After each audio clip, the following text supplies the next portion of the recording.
Hello and welcome back to the Vintage Baseball Corner.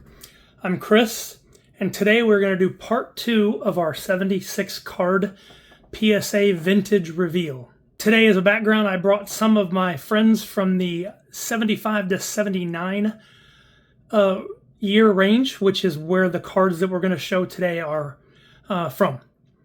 If you'd like to see part 1, where we covered 1960 up through 1974, please check that out. I will put a link in the description below. What I did today is I wanted to feature some of the players that had the All-Star designation on their cards. I really loved it when they did that. Some of them were better than others, but at the same time I wanted to feature some of those. I tried not to repeat players and wanted to make sure that I have every year represented. So we're going to take a quick look at those cards here before we get started. All right, I began with Johnny Bench from 1976 as a catcher. Kept him in the middle, just as a catcher is the captain of the middle of the field. This is a PSA 7. It's one that eventually I would like to get upgraded, but at the same time, I love this card. I love the action shot, or post-action shot, if you will, with all the dust flying up. Just a really, really beautiful card. And then the next two guys, they stayed up the middle. Second baseman Joe Morgan, also from the 76 set. And Larry Boa, the All-Star shortstop from the National League from the 1975 set. And then we'll slide over here to the right. And we got George Brett, the third baseman from 1977, and Reggie Jackson, outfielder from the 1979 set. Again, both of those are in near mint 8 grades as well. My goal for especially late 70s cards is to try to stay 8 or above on grades. That's not always possible. I do have some 7th, and I'm okay with that. But those are also suspect to be upgraded at some point. Next up, we have to go back the other direction. We have the first baseman in Rod Carew. Carew was a second baseman for many, many years, and I believe his first designation as a second baseman on a card was the prior year in 1977. This is a 1978 version, and I like the All-Star Shield on that card. I don't have the Reggie Jackson. In fact, the 78 Reggie Jackson is another one of my favorite cards, but I do not have that card, at least not in graded form. And then lastly, outfielder Hank Aaron. And his card does not have the All-Star designation, but there's a story behind that and some anomalies with the 75 set that we'll cover here before we get onto the cards. All right, as far as the Hank goes, they did not put the All-Star designation on this particular card. If you'll notice in 1975, you'll see with him and the Larry Boa card, all of the All-Star cards had the yellow over red color combination. 75 was known for having many, many different color combinations, top and bottom. They were not team coordinated, but all of the All-Star cards, minus an exception, had the yellow over red. For some reason, they decided not to put the All-Star designation on the Brewers card of Hank Aaron, because he had moved to the Brewers. And since he had the number 1 card in the set, which was the 74 highlights card showing him still in a Braves uniform, they stuck the star for the All-Star emblem on that card rather than his regular issue card. My hunch is that was a late designation or late decision because the color combination they got correct, the color combination of the number 1 card is consistent with the other highlight cards. So I guess because it was a National League All-Star and he was still in a Braves uniform, they decided to put the All-Star insignia on that particular card. 2 other anomalies from that year is Reggie Jackson should have had the All-Star designation, but for whatever reason, and I have never seen a specific reason or a proven reason why not, he did not have that designation, and his card is not in the yellow over red combination. But Reggie was the starting outfielder and leading vote getter for the American League team in the 74 All-Star game. So that should have happened. We're not sure why not. But Bobby Mercer was the American League All-Star center fielder and has that designation on his card, yet had been traded in the offseason to the Giants. So his card says Giants and has him in a National League Giants uniform, yet has the American League All-Star outfielder designation on the card. Just a little tidbit, a little different that you might not notice if you're thumbing through the cards, but that happened with that set as well, and they still obviously chose to put the American League All-Star designation on it, even though it was a quote-unquote National League card, similar to what the way Hank Aaron's was, but Hank had the second card that gave them the different option, I would guess. Let's get to the cards here. We've got a very, very heavy influence of 1975s and 76s.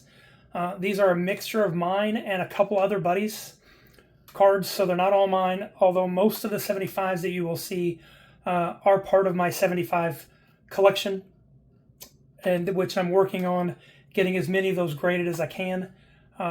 So a lot of those are going to be commons. I'll go through those. I'll try to go through those fairly quickly. But at the same time, there are some really, really great cards and some nice high grades towards the end. So stick with me. We're going to look at some really, really nice stuff. And let's get to the cards now.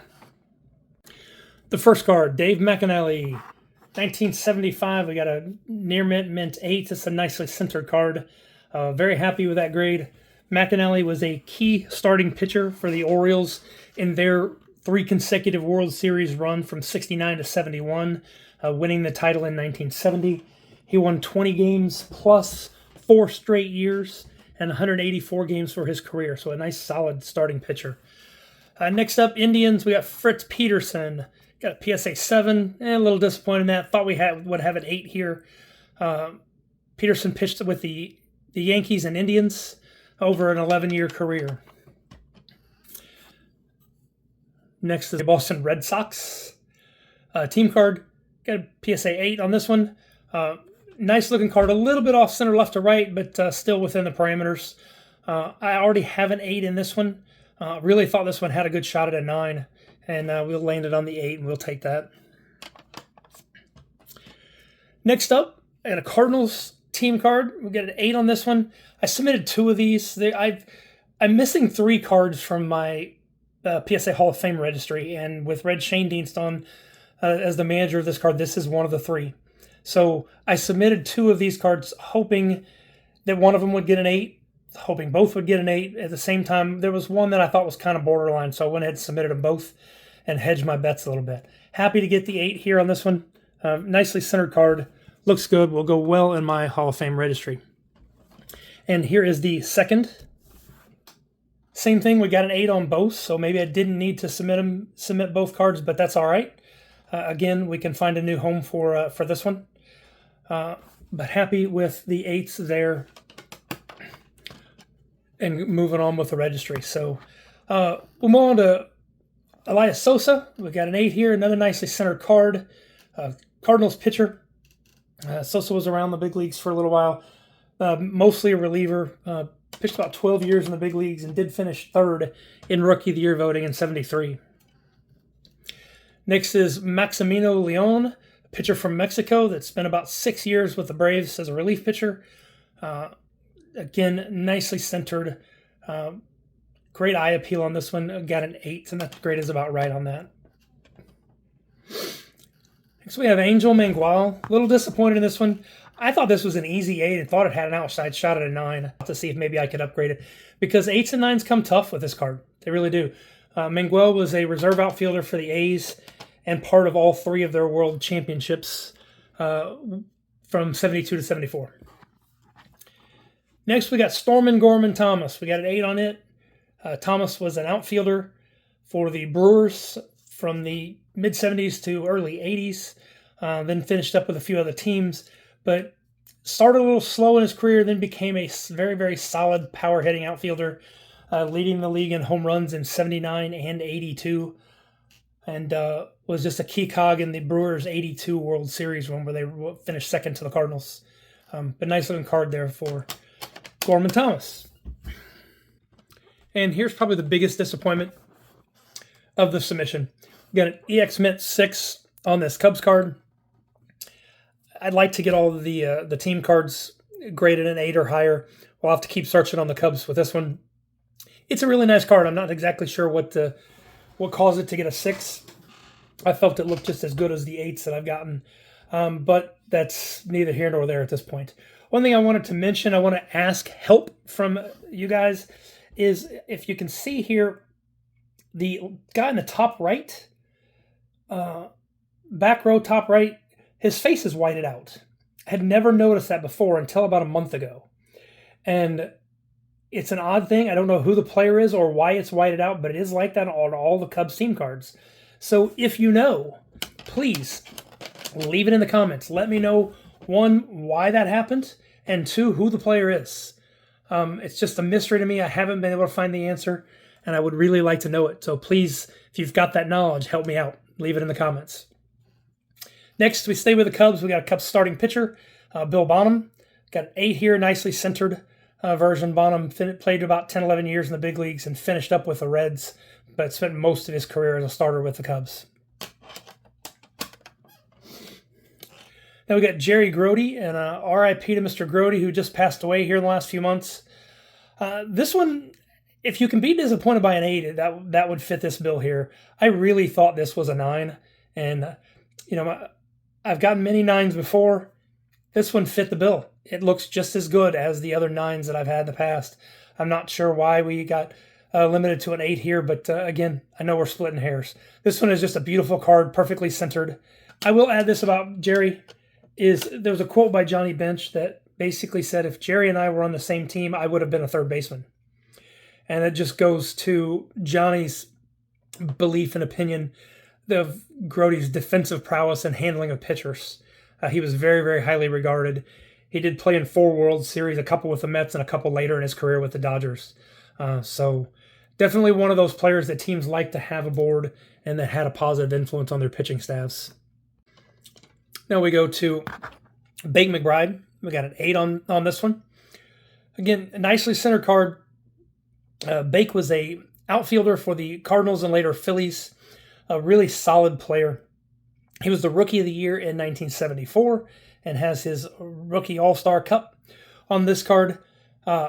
Bake was not a home run hitter, but hit a lot of doubles, often double digits and triples, and stole roughly 20 bases a year as well. So just a good all-around player and a good part of Cardinals and Phillies teams in those years.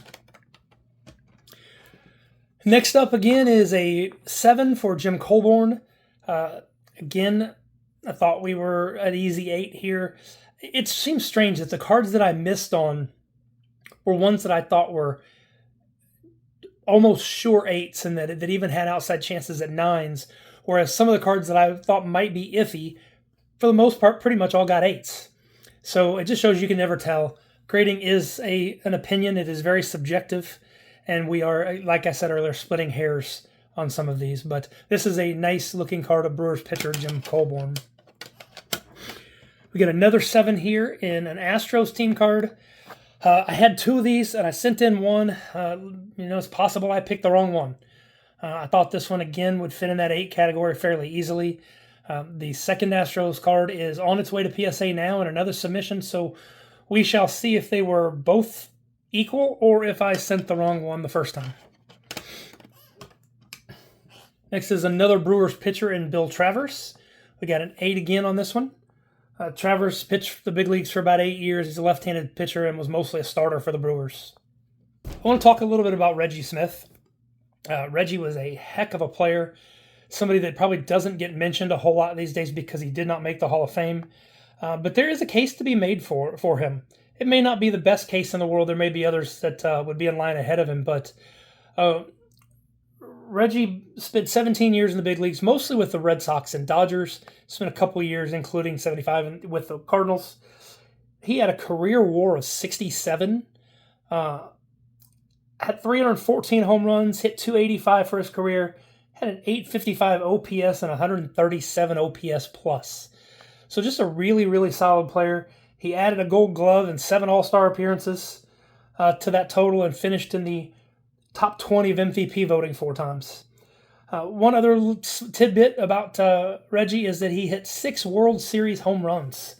I believe it was 2 in 67 with the Red Sox and again 3 in 77 with the Dodgers and 1 in 78, I believe. But 6 World Series home runs shows that he came to play when the big stage was on as well. We got a very solid player again in Jose Cruz. We got an 8 again on this one.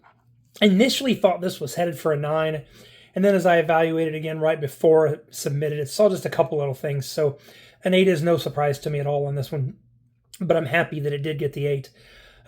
Jose was one of those guys that did a little bit of everything. His WAR was 54. He had a 284 average, averaged 11 homers and 74 RBIs a year with 22 stolen bases, and just did a lot of things well, though maybe didn't have that one standout talent. He did have an OPS plus over his career of 120. So, again, just a very key player for the Astros, especially in the early 80s, when they were knocking on the door of the World Series several times and just couldn't quite get over the hump. I'm going to slide these over a little bit. My last card of the 75 set is an Indians team card. This one got a 7. I'd love to say I'm disappointed in this, but I'm not. This is Frank Robinson. It does go in the Hall of Fame registry. I still would like to have an 8 at some point. However, it's not the highest priority in the world. This is a tough card to get. It's an expensive card. In a 9, it's generally a $500 plus card. An 8 is, $150 plus. And even a 7 is probably, and I haven't looked lately, probably $80 to $100. Just a tough card to find in good grade. This one, I don't know if you can see it or not, but the top left corner just had enough wear on it that I kind of figured I was pushing the envelope trying to get an 8 here. But I figured the $15 grading cost was worth a shot. So we'll take that 7, we'll add it to the registry, and I will be one card away from the Hall of Fame registry, and that is I'm knocking things down now, I need the Nolan Ryan, number 500. I have it in an SGC 7 that is very well centered, so I'm going to be very picky to find that PSA 8, but it will be the last card that I need for the Hall of Fame registry, which is 80 cards. So I'm happy with the progress there. Next up, I got a few more 75s. These are my buddy Richards. We got the number 1 Hank Aaron highlights card. We referenced the All-Star emblem on it earlier. This one got a 7. Thought we had a shot at an 8, but a 7 was the odds-on favorite with the grade here, and I'm glad that it got that. We'll stick that up here for now, too. And we've got a Carl Yastrzemski that got an 8, the Yaz. Yaz was not my favorite player growing up, simply because my first recollection of baseball was in 1975 and the World Series, where the Red Sox were playing against my Big Red Machine. And Yastrzemski kept getting hits. And so he wasn't my favorite player because he was doing well against my guys.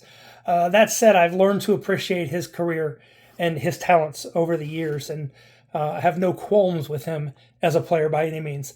One thing I found interesting about Carl is his rookie card, which we all know is 1960. It's got a horizontal design instead of vertical, or orientation, excuse me. On his card, it shows him as a second baseman on the front and the back. I had never noticed that, honestly, until just a few weeks ago. All of his other cards, 61 the next year, his first solo card has him as an outfielder, and it's the only card that lists him as a second baseman, and I had no idea. And I looked it up, and I don't believe he ever played a game at second base in the big leagues either, so I'm not sure what the story is behind that, if he came up as a second baseman in the minors. But I just found that interesting because as many times I've seen that card, I never noticed it here until just recently. We'll go ahead and stick Carl up there too. And then next we've got Brooks Robinson. We got an EX Mint 6 on this one. The centering is a big part of what got this card. It measured at 73.27 top to bottom, which actually could qualify for a 7. But there were some other little minor things as well. So a 6 was kind of the expected grade. Despite the top-bottom centering, it still presents pretty well. And I think Richard's happy with that card. Although, of course, we'd love to have higher grades, but sometimes it just doesn't always work out. And the last 1975 of the group is the only mini. This is Richards. This was George Foster from Tuscaloosa, Alabama, just about 50 minutes down the road from me right now. George was a key cog in the Big Red Machine and the Reds' successful teams of the mid to late 70s and even early 70s, but he really broke out right around the 74-75 season. But he was truly a feared slugger in the late 70s. In 77, he won the MVP award with 49 home runs, 152 RBI, and just wreaked havoc on National League pitching for a long time. He's one of those guys that just had a lot of ability to hit and slug and hit for a pretty decent average as well. Now we're going to jump up and move on to 1976. I was very happy with this card. I picked this card up. A Hostess, Hank Aaron. We got a 7 with this. Very nice looking, great surface, great color. I think the cut is really what held us back. With these hand cut cards, I haven't submitted enough to really, truly know how they're going to evaluate the cut. But I think that just the cut on the right side was just a little bit close. Probably that held it back a little bit. But was happy with that grade. It's only the second Hostess card that I have. The other is a 75 Nolan Ryan, also in a 7. Which is sad because we ate so many Hostess products and had so many of those boxes and cut the players and the cards off those boxes as a kid that all those cards are long gone. But it was definitely something that we collected and emphasized. One other note about this card and Hank Aaron, I love it because it's towards the end of his career, and it shows his career numbers at this point, which were 745 home runs, 3,700 hits, 2,200 RBIs with a 307 average. Just goes to show how great that man was and how consistent he was. So really, really happy with that grade in that card. And that definitely goes into the PC. Next, we're going to go on a little run of 76s for my buddy Richard. These are all out of his personal set that he's had for many years. We got a 7 on the Lou Brock. On the George Brett, we got a 6. Unfortunately, and I think you can see this a little bit, but there's just a little bit too heavy a snow in the picture. I'm not sure how well it shows up on screen, but this card is notorious for that. A lot of these cards are, but it's got enough of that snow that I think limited it. There were some other imperfections too. I was hoping for a 7, just on first glance at it, maybe an 8, but that just, when I looked at it closer, it wasn't going to happen. Still, this is a very, very difficult card. There are no PSA 10s in existence. The last PSA 9 sold for over $7,000 over a year ago. So 8s themselves, I believe one just recently graded, a really nicely centered 8 sold for somewhere between $600 and $700. But most of the 8 sales have been in that upper $400 to $500 range. Just don't see them very often. Next, we've got a Dennis Eckersley rookie. Got an 8 on this one, 76. Eckersley pitched the full season in 75 and was actually one of the league's ERA leaders, and he appears also in the ERA leaders card for the American League in this same set. But this is his rookie, and an 8 is a very, very nice grade on it. So we're going to pull the Cardinals down here and stick Dennis right up there. Now we've got a beautiful Nolan Ryan and an 8. This is just a really nice looking, for as simple as that pose is, it just shows a lot in his face. I just really like this card. I wasn't sure exactly how it would grade. It's got a lot of the characteristics of a 9, but if you can see in the bottom right corner, it's hard to tell. It's got a little bit of a rough cut, kind of almost like an OPG rough cut. So I wasn't sure exactly how they would evaluate that. We're happy that it got an 8. I think it's deserving of an 8.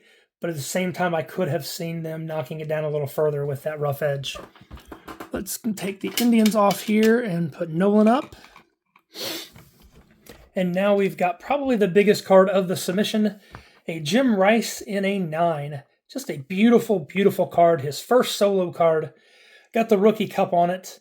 The colors, the red and the yellow and the Red Sox, along with his red and white jersey, just makes this a really, really nice looking card. I've always liked this card. I'm a little jealous of this 9 as mine. I've got a really nice looking, well-centered 7, but man, this one was just sharp, and we knew it had a chance to high grade on it. So one thing I noticed, I'm going to leave that right there for just a second, and I'll come back to it. The next card is a Carlton Fisk in an 8. It was pretty close to the Jim Rice. We thought it had a shot at that 9 as well. We'll take the 8, but at the same time, it was pretty close in terms of quality to that Rice. Now, the thing I wanted to mention is next we have a Gary Carter in an 8, and this is also his first solo card, and he has the rookie cup on it. Again, beautiful card.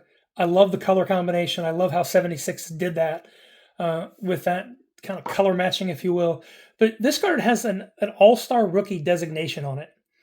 which all of them do. I'm not sure why PSA began that on the label, but I just found it interesting that the Jim Rice does not. And they are both their first full cards. They both have the rookie cup. So why one got the designation and the other did not, I am not sure. But this one definitely deserves to be on. So we'll go ahead and pull that Hank down. Put Jim right there in the middle in that beautiful 9. And move on to the next. Jim Palmer, we got a 7 on this one. This one had some very minor, but it had some surface issues. You kind of had to look into it to really see them. I thought it had an outside chance at an 8, just depending on how that, but I also thought it had a chance at a 6, depending on how they viewed those surface issues. Just small, tiny little dimples. It's not really something that I can show you on the card. I don't think that they're going to show up. They were very difficult to see. I had to have them under the right light to see them. So we got a 7 on that, and that was kind of as expected. Now we got a beautiful Willie McCovey. Again, the coloring of the border and the way that Topps did these just really makes this set stand out for me. It's probably my third favorite set of the 70s behind 75 and 71. But just really nice looking card with a color and a headshot on it, but at the same time, it's almost like you can see into his soul. Maybe I'm over dramatizing here, but I like the card. I like the grade of an 8. It's just really nice to see a personal set that someone has kept for so long that can pull the stars out and get these higher grades. Usually when you see sets and you pull the stars out, they've all got nicks and corners and edge issues because they've been handled over the years. Tom Seaver gets an 8 as well. Again, nicely centered, color matched well on that. Not much else to say about Tom Terrific other than he was one of the best and possibly the best pitcher of the 70s. Now we're going to switch gears and move on to 1977. We've got rookie catchers, as I like to call this, the Rick Cerrone rookie. We got a 7 on it. This belongs to my buddy James, who collects his PC is heavy on this guy in the bottom corner who also could play a little bit in Dale Murphy. In fact, our next submission that just arrived today and is still in the box is 1980 to present and has a very large portion of Dale Murphy cards, as both James and his cousin Nick heavily PC Dale Murphy. So we'll see a lot more Mr. Murphy coming up here in future videos. But this one is a nice 7, and I don't know how many of these rookie cards he has, but it seems like every time we submit, there's one more added to the group. Now we got a Nolan Ryan 7. This is back to Richards.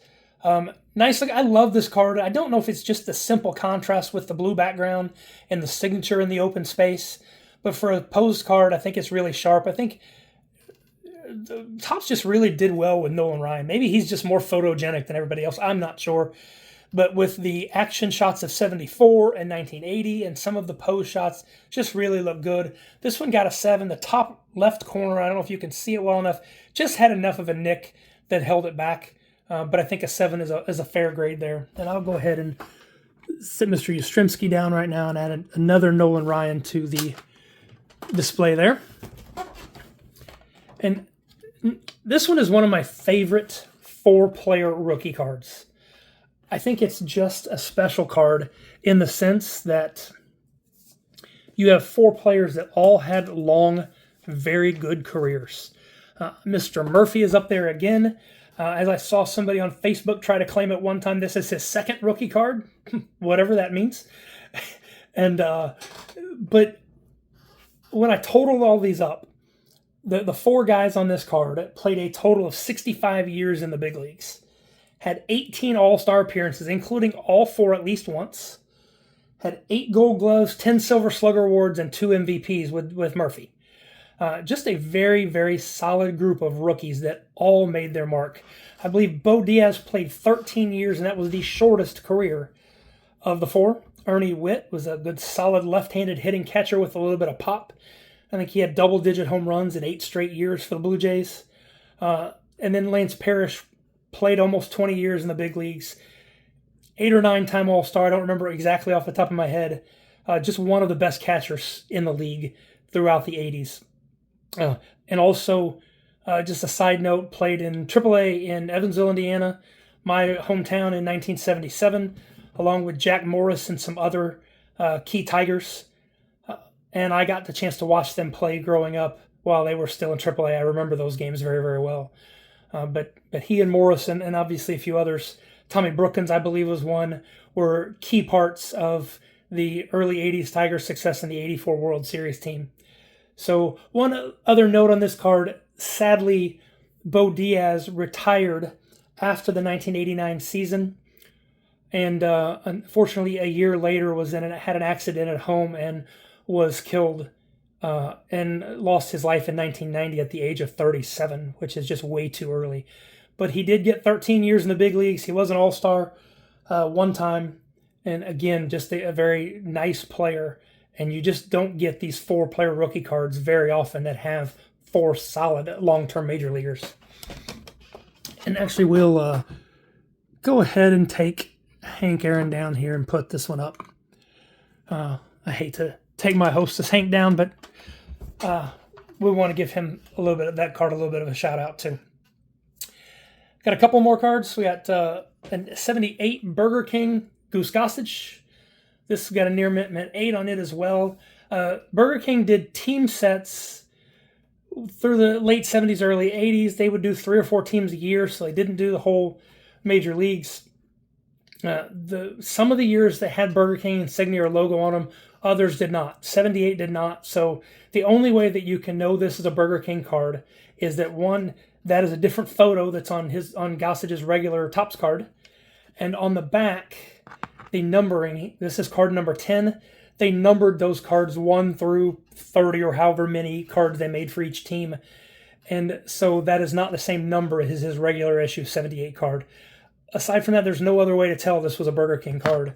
I thought that was kind of interesting. I think they fixed that in later years by adding a Burger King logo or different ways of showing that in different years. So, but that's a very nice near mint 8. My buddy James will be very happy with that one.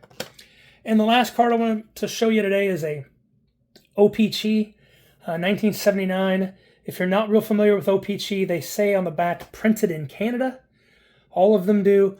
Most of them will have some sort of French printing on them. I'm trying to get rid of some of that glare. So you'll be able to see some English and some French on the back. The other feature of OPC cards is they had a tendency to have a different colored back. Either the same back with just a different tint, or in at least a year or two, a couple of them had completely different backs. I believe 71 was one of those, and I really, really liked that back on the 71s. This one got a 7. Thought we had a good shot at an 8, so I figured it was worth, since this is a second-year card, taking a shot at. But that's still just a nice near-mint example of an OPC. And see, again, you can see the OPC logo inside the baseball. I think OPC cards are highly underrated. I don't collect them a whole lot myself, but I've grown to appreciate them over the years. Richard is definitely a little bit more aggressive in terms of finding OPC cards and enjoying them. They were printed in much, much smaller quantities than Topps. The grading populations are significantly smaller. And so I think there's some hidden value in OPC cards that the hobby will realize at some point. It's just going to take a little while for them to catch on in full force. But these are a Canadian issue. They focused on the Blue Jays and Expos. The set was not always the full top set. Sometimes it was only 200 or 300 cards. So not all of the cards had the same card numbers. It just varied by year. So I encourage you to look into OPC cards, the backstory on some of those, and maybe look for some bargains there because they're just, again, printed in much smaller quantities than their Topps counterparts. So that's it. That gives you a look at all 76 cards between Part 1, which covered 1960 to 74, and then today's, which was 75 and up. I'll link the Part 1 video in the description. I do appreciate you spending some time with me, and hope that you'll join me again. I'd appreciate very much if you like the video, hit that thumbs up button. It does help. And subscribe to the channel so that you will be alerted to future videos. Again, we've got another video or two coming out with a large 1980 to present submission that's very heavy on the 80s cards, if I recall correctly. Again, I haven't even opened the box yet. It just arrived from PSA this morning. So we'll look forward to that. Again, thank you very much. Like, subscribe, please comment. Let me know what your favorite cards of this submission are. What's your favorite set? What's your favorite card? My favorite card probably, even though 75 is my favorite set, is that 76 Johnny Bench. Just a beautiful, beautiful card, and I love it. So I'd love to hear your thoughts on those as well. I look forward to spending time with you again soon. Have a great rest of your day.